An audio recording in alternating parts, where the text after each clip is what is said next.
Sa aking mga kabata, ni Dr. Jose P. Rizal. Sa aking mga kabata, ni Dr. Jose P. Rizal.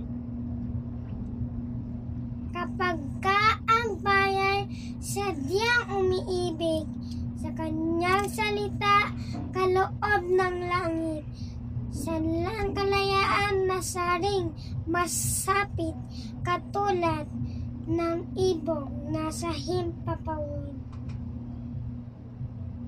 Pagkat ang salita isang kahatulan sa bayan, sa nayot, mga kaharian.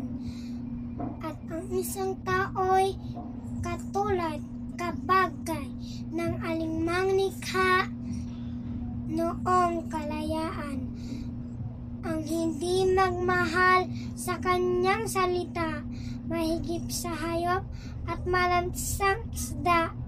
Kaya ang marapat pagyamanin kusa na tulad sa inang tunay na nagpala.